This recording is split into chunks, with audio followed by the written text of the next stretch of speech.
Information बताऊँगी। जैसा मैंने आपको पिछली वीडियो में बताया कि 8 क्रेनियल नर्व के 2 कंपोनेंट्स हैं, एक है हियरिंग कंपोनेंट, कॉक्लियर कंपोनेंट और दूसरा है वेस्टिबुलर कंपोनेंट।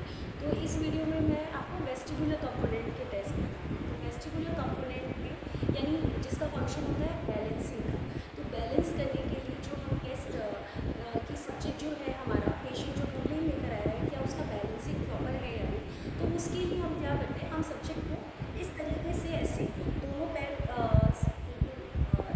अलाइन करके स्ट्रेट खड़ा होने को बोलते हैं और उसके बाद हम पेशेंट को बोलते हैं स्ट्रेट खड़े हो जाओ। उसके बाद हम देखते हैं क्या उसे कोई ऐसा तो नहीं कि उसे वर्टाइगो का सिम्टम आ रहा हो या फिर निस्टैग्मस का सिम्टम आ रहा हो। ये क्या होता है, वर्टाइगो मतलब चक्कर आना, उसे कहीं चक्कर तो नहीं आ रहे।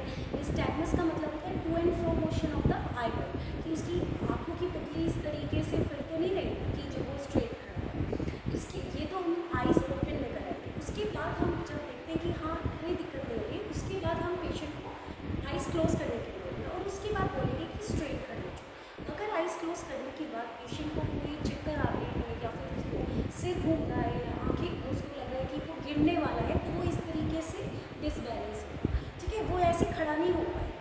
तो इसको हम बोलते हैं रोम्बक साइन पॉजिटिव, इसको बोलते हैं रोम्बक साइन पॉजिटिव। जो हमें कहाँ मिलता है, हमें मिलता है रोम्बक साइन पॉजिटिव सेंसरी एटैक्सिया के अंदर, यानी यहाँ पर आपको दोनों सिम्टम्स मिलेंगे, वर्टाइगो और निस्टैग्मस यानी to and fro motion of the eye. तो रोम्बक साइन का ये टेस्ट। अब हम दूसरी बात करें कि आपको पता है कि सेरिबेलम का भी फंक्शन बैलेंसिंग का होता है, तो इसी को डिटेक्ट करने के लिए कि ये जो है जो बैलेंसिंग उसका भी फंक्शन बैलेंसिंग का है, तो क्या ये जो सिम्टम आया सब्जेक्ट में ये सेरिबेलम के डिफेक्ट की वजह से आया है या फिर हमारी उसके ईयर के डिसऑर्डर की वजह से आया है। तो उसमें क्या होगा, अगर उसका सेरिबेलम की वजह से प्रॉब्लम है तो उसको नॉर्मली भी चक्कर आएगी, यानी आँखें खुली हैं तब भी उसको चक्कर आना या फिर उसका सिर घूमना ये दिक्कत का होगा इशू। लेकिन इस हियरिंग का अगर प्रॉब्लम की वजह से, अगर उसके ईयर की डिफेक्ट की वजह से उसको चक्कर आ रहा है, तो उस केस में वो आँखें आइज़ ओपन पे तो नॉर्मल है, लेकिन जब क्लोज करता है तो उसको चक्कर आएगा। तो यही एक डिफरेंस है सेंट्रल कि उसको सेंट्रल डिफेक्ट है या पेरिफेरल डिफेक्ट है। अब दूसरा जो टेस्ट है वो है हमारा कैलोरिक टेस्ट। कैलोरिक टेस्ट के अंदर हम किस तरीके से करते हैं, हम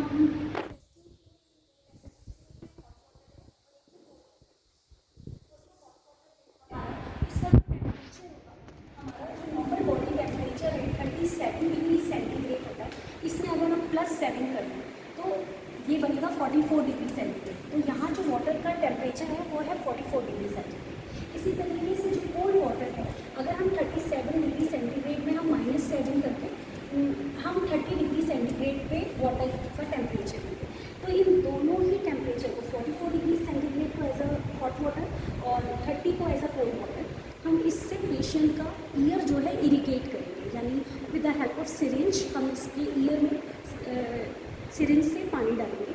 अगर ये करने के बाद उसको चक्कर आ रहा है, यानी वर्टाइगो का सिम्टम आ रहा है या निस्टैग्मस का सिम्टम आ रहा है, तो ये टेस्ट पॉजिटिव हो जाएगा, यानी उसका वेस्टिबुलर कंपोनेंट इन्वॉल्व है और उसको चक्कर आ रहा है। तो इसी तरीके से पहले कोल्ड वाटर का कर लीजिए, फिर उसके बाद हॉट वाटर का कर लीजिए। लेकिन नॉर्मली अगर हम किसी नॉर्मल सब्जेक्ट में ये करेंगे तो उसको चक्कर नहीं आते अगर हम हॉट वाटर का करें या फिर कोल्ड वाटर से करें। सो इस तरीके से हम अपना वेस्टिबुलर कंपोनेंट का टेस्ट करते हैं, रोम्बक साइन और कैलोरिक टेस्ट, बर्बेस कैलोरिक टेस्ट भी बोलते हैं। And thank you.